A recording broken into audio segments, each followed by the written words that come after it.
अगर डिक्शनरी में फ्रस्ट्रेशन शब्द ढूंढें तो आपको शायद किसी रूबिक्स क्यूब की तस्वीर दिखे। कुछ तेज दिमाग वाले लोगों को इसे सॉल्व करने में केवल 5 सेकंड लगते हैं, जबकि कुछ लोग लाख कोशिशों के बाद भी इसे सॉल्व नहीं कर पाते। लेकिन क्या हो अगर मैं आपसे कहूं कि कोई भी सिर्फ एक सिंगल एल्गोरिदम के साथ रूबिक्स क्यूब को सॉल्व कर सकता है। मैंने इसे खुद टेस्ट किया है और ये असल में बेहद आसान है। आइए इसे देखते हैं। ठीक है, शुरुआत के लिए आइए देखें कि 3x3 क्यूब में क्या होता है। इसके 3 मेन पार्ट्स होते हैं, सेंटर, एज और कॉर्नर। ये समझने के लिए कि ये एल्गोरिदम कैसे काम करती हैं, आपको रूबिक्स क्यूब लिंगो सीखना होगा। सभी मूव्स को लेटर्स में लिखा जाता है जो एक 90 डिग्री क्यूब रोटेशन के लिए होता है। R दाएं, L बाएं, U ऊपर, D नीचे, F सामने और B पीछे।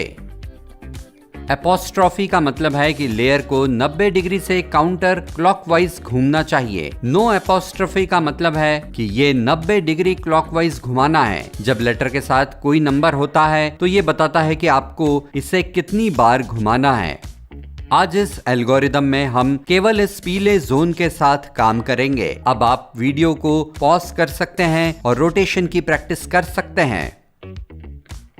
तो ये रही मेन एल्गोरिदम। आपके दाहिने हाथ के लिए ये R एपोस्ट्रोफी U एपोस्ट्रोफी और एक बार फिर R एपोस्ट्रोफी U एपोस्ट्रोफी होगा। यह आपके बाएं हाथ के ठीक अपोजिट है। L apostrophe U apostrophe L U और फिर L apostrophe U apostrophe L U। आइए देखें कि असल में ये कैसा दिखता है। दाएं हाथ की तरफ R एपोस्ट्रोफी U एपोस्ट्रोफी और एक बार फिर R एपोस्ट्रोफी U एपोस्ट्रोफी। अब बायां हाथ L apostrophe U apostrophe L U और फिर L apostrophe U apostrophe L U। आगे बढ़ने से पहले वीडियो को रोकें और तब तक प्रैक्टिस करें जब तक आप इन सभी मूव्स को अच्छे से न करने लगें। इससे बाद में आपको मदद मिलेगी। ठीक है, तो आप आज की एल्गोरिदम में 7 स्टेजेस से गुजरेंगे। पहली, बॉटम पर सफेद क्रॉस। दूसरी, बॉटम कॉर्नर्स। तीसरी, मिडिल लेयर।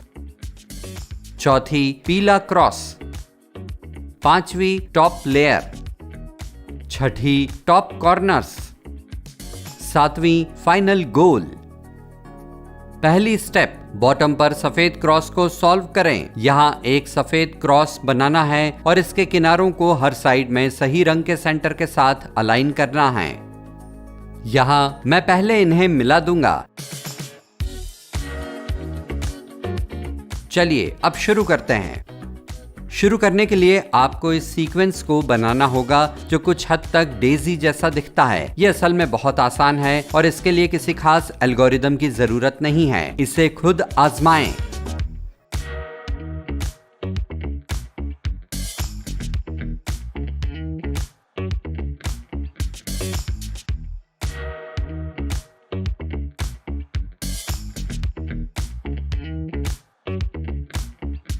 फिर डेजी के साथ वाली टॉप लेयर को घुमाएं। लेयर के राइट कलर्स को सेंटर के रंग के साथ अलाइन करें और इस लेयर को 180 डिग्री पर घुमाएं। बचे हुए व्हाइट्स के साथ भी ऐसा ही करें।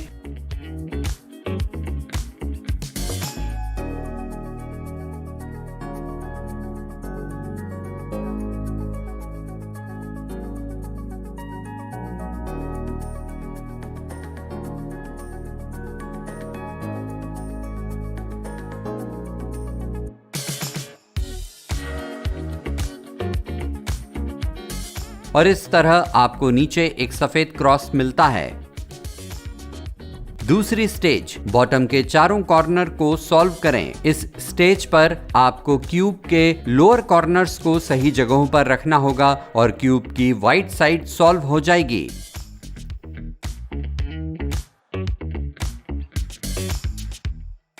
यहाँ आप अपने दाहिने हाथ के लिए उस R U R apostrophe U apostrophe algorithm का इस्तेमाल करेंगे। केवल क्यूब की टॉप लेयर को घुमाएं जिससे वो कॉर्नर मिले जिसका रंग बाकी की साइड्स के सेंटर के रंग जैसा हो, और एल्गोरिदम को तब तक यूज करें जब तक कि कॉर्नर सही जगह पर ना आ जाए।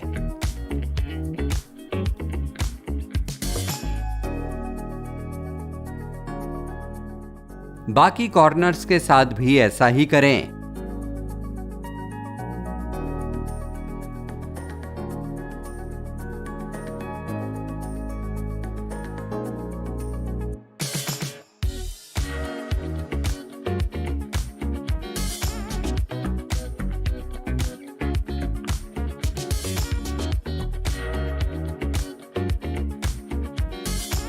इस स्टेज के आखिर में आपके पास सभी साइड्स पर छोटे अपसाइड टी होने चाहिए जो सेंटर पीस पर खत्म हो रहे हों। तीसरी स्टेज, मिडिल लेयर में चारों किनारों को सॉल्व करें। इस स्टेज पर आपको बाकी मिडिल लेयर को सॉल्व करना होगा जिससे आउटर ब्लॉक्स का रंग सेंटर के रंग जैसा हो जाए। पहले केस में जिस लेयर के साथ आपको काम करना है वो टारगेट पोजीशन के टॉप पर बाईं ओर है। आपको इसे सही रंग से मिलाना है। आप इसे इस तरह कर सकते हैं। अपर पार्ट को बाईं ओर घुमाएं। दाहिने हाथ वाली एल्गोरिदम का इस्तेमाल करें। क्यूब को बाएं घुमाएं। बाएं हाथ वाली एल्गोरिदम यूज करें। दूसरे केस में जिस लेयर के साथ आपको काम करना है वो टारगेट पोजीशन के टॉप पर दाईं ओर है। आपको इसे वहां के रंग से मैच करना होगा। इसे करने का तरीका ये रहा। अपर पार्ट को दाईं ओर घुमाएं। बाएं हाथ के लिए एल्गोरिदम का इस्तेमाल करें। क्यूब को दाईं ओर घुमाएं। दाहिने हाथ के लिए एल्गोरिदम का यूज करें। इसे सभी साइड्स के साथ दोहराएं और आपका काम हो गया।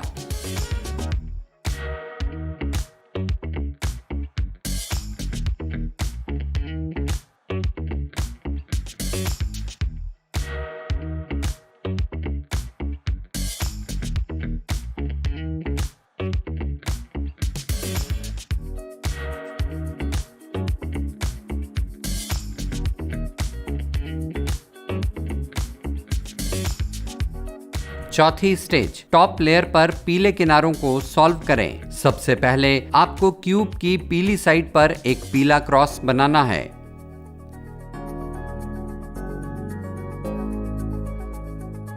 अगर आपको पीली लाइन नहीं दिखती है, केवल पीले किनारे का कोई रैंडम सेट दिखता है, तो एल्गोरिदम के साथ शुरू करें।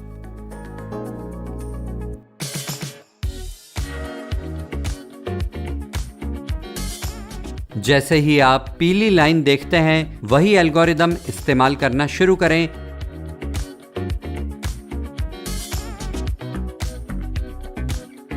और इस तरह आपको एक क्रॉस मिलेगा। पांचवी स्टेज, टॉप लेयर पर चारों किनारों को सॉल्व करें। अब हमें पीले क्रॉस के किनारों को ऐसे अरेंज करना है ताकि दूसरा रंग उस साइड के रंग से मेल खाता हो।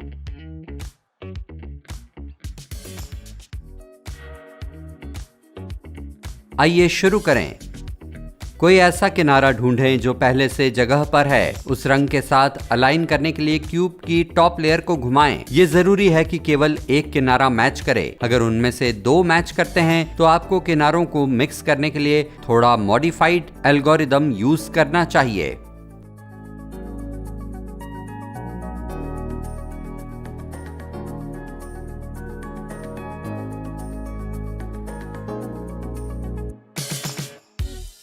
फिर से केवल एक किनारे को उस रंग से मेल खाना चाहिए। उस किनारे को अपने सामने रखें और उसी एल्गोरिदम का इस्तेमाल करें जब तक कि बचे हुए किनारे सही पोजीशन में न आ जाएं।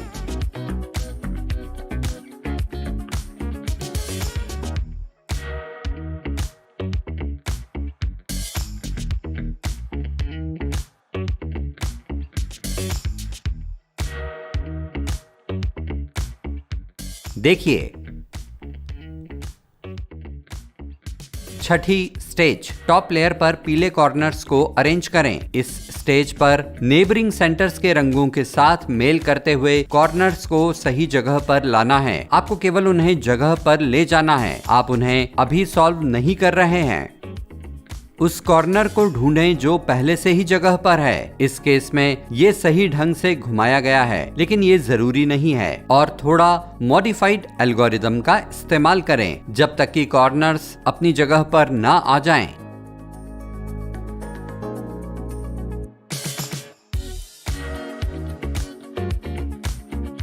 हो गया। 7वीं स्टेज, टॉप लेयर पर पीले कॉर्नर्स को सॉल्व करें। काम लगभग हो गया, आपको बस कॉर्नर्स को सॉल्व करना है। क्यूब को इस तरह घुमाएं कि पीली साइड आपके सामने हो। आप अपर राइट कॉर्नर पर काम करेंगे। आइए इसे कॉर्नर बाय कॉर्नर सॉल्व करते हैं। क्यूब को घुमाएं नहीं और सब कुछ स्टेप बाय स्टेप करें। इस स्टेज पर बहुत से लोग गलतियां करते हैं और सब कुछ दोबारा शुरू करना पड़ता है, इसलिए सावधान रहें।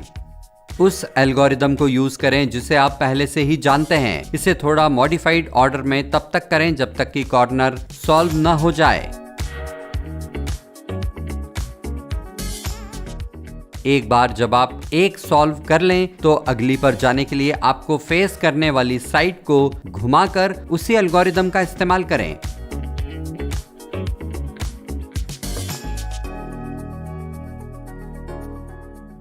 फ्रंट लेयर को घुमाएं ताकि क्यूब के सभी रंग मैच करें और आपका काम हो गया।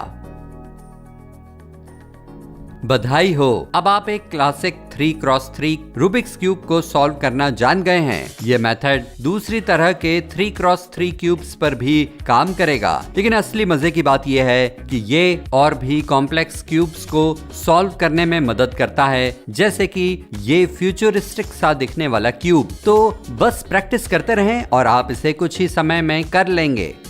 क्या आप इस एल्गोरिदम का इस्तेमाल करके क्यूब को सॉल्व कर पाए, या हो सकता है कि आपके पास इसे करने का अपना तरीका हो? हमें कमेंट्स में बताएं।